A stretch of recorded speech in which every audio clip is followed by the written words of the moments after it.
Yo, it's Trent. Hope everyone's having a good day, good week, happy Friday, and we got a good one.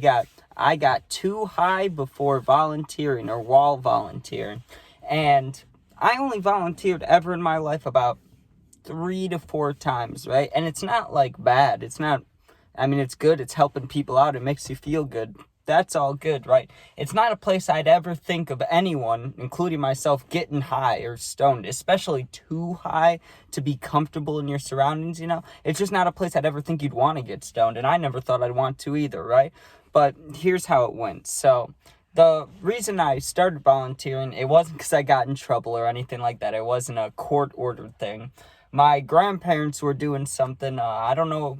At first, I just remember the first event when I was a little kid. They went to a fundraiser thing. We helped people out. But then after that, it was like Feed My Starving Family. Is that what it's called? Or Kids or something. You know what I'm talking about, right? And we scooped food into bags, things like that. And the second time we put watermelon, we made care packages, right? So on this day I went there and I was with a friend, and I had never gotten stoned at one of these things, and I wasn't planning to even on this day. But me and my friend were going to this together, and then we were hanging out afterwards, right? And I can't remember exactly how old we were, but we weren't driving yet because my grandparents were driving us, right? And because of that, I knew we'd be hanging out afterwards. I brought my cart with me, but I had it in my pocket, right? And I wasn't planning on hitting it, like I said, but I did have it with me just because, it was I don't know, I can't remember if we were just hanging out or a sleepover, but no matter what it was, I wasn't leaving my pen at home for the night, I wanted to bring it to get stoned later. So that's why I had it on me. So we go inside, and I remember for the first 20-30 minutes we had to wait for people to get there, and then they gave us this big speech that I've heard before, and we were doing pretty similar things as the first time I went to this I don't know, building, you could call it, because it was a building. But the first time I went there, yeah, we were scooping food like dried peas, like rice. We were just scooping things and putting them into a bag, and we all had different workstations, right? And me and my friend did one for 45 minutes. We went to a news station, did that for 45 minutes, went to a news station. And at that point, we'd been there for an hour and a half, and we were staying 3 hours, right? And we took a little break. I can't remember how long it was, but we'll just say it was 10 minutes, okay? And they were having another little chat with us, and they were like, if anybody has to use the bathroom or get a water or want a snack or anything, and they're pointing where to go and stuff. And my friend's like, oh, I have to go to the bathroom. And I was like, hey, I'll go. Why not, right? Just to, I was bored. I was just going in there with my friend because he was going to the bathroom. You get what I'm saying? You're bored. I'm not just going to stand around. So I went in the bathroom, and I was like, well, you know what? I can take a rip of the pen. we're just standing here scooping stuff. It's not like I'm going to forget how to do that. And I wasn't really, back then I didn't really get into panic mindset, I hadn't taken a bunch of acid or anything like that. I hadn't done anything to mess with my mind or make me super overly anxious. I was just kind of normal, a little bit anxious, sometimes, but not normally, right? So I was like, I can hit it once. It won't be a big deal. But I took a fat rip. Back then I took a lot of blinkers, but it wasn't blinker, but it was still long. It was a long hit, right? And like I said, I'm 14 or 15, so those used to slap me, right?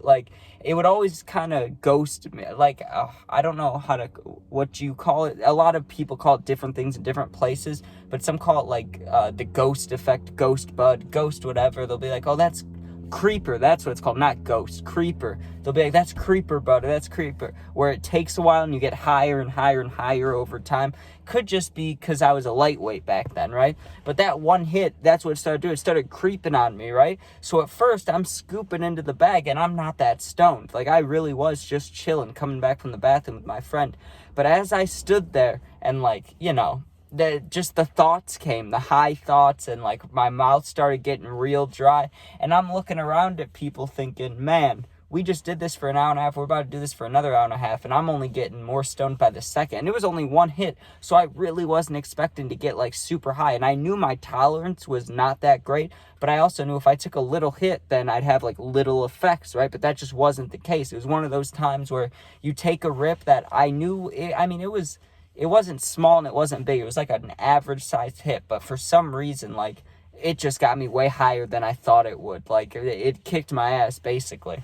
And so I'm standing there, and the time, I swore, it was like being back in school. I was like, okay, it's been 10 minutes since, or it's been, I'd be like, it's been 30 minutes or 40 minutes since the last time I looked at the clock. And I'd look at the clock and it'd be like 7 minutes later. I'd be like, are you kidding me, dude?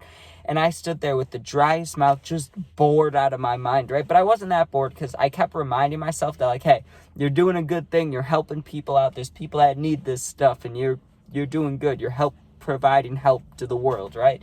But I was so high, and I started to kind of feel like a piece of shit about it, dude. Then I'm standing there like, what if little kids are eating this food, right? And because I was high, like, I used to get I still get high thoughts, but the high thoughts when you're younger, like, kind of like a kid, they're wild. So I was getting the thoughts like, man, I wonder if the weed, like, if I have weed oils in my fingers, it's gonna seep through and get on their food, and these little kids are gonna get stoned. I was like, that's really the things I was thinking. I was far gone. And my friend, I don't remember if he hit it or not, but I remember even if he did hit it, he wasn't tweaking like I was. He was doing completely fine, just sitting there. But I remember we got into a little bit of a giggle match. Not a match, but, we just started laughing, and we were feeding off of each other. So you got to remember, there's like groups of us. There's like 12, 15 people in this little room we're in. And me and my friend, like, no one else is laughing. They're just talking normal. We were just starting to giggle, and we just kept it going, dude. We started giggling at, let's say, we had like an hour till we got done. We started giggling that. We laughed for like 15, 20 minutes continuously, getting louder, louder, and louder at the stupidest shit, right? And I started flicking peas at him, and the lady came over to me. She wasn't like running the whole thing, but she was, I guess you could call her like our supervisor for this little thing. She came over and she's like, the peas are supposed to go in the bag. And I was like, I know, I'm sorry, because I was flicking them at my friend. I was stoned though. What are you gonna do, right? But dude, so we finish up and they bring everybody into the front, and we're like, we're going to talk to you guys for a minute, but we'll be real quick because I know some of you have a bus to catch, right? Because I think some people took a bus there. I don't know how the situation was, but I knew they had to wrap it up quick, right?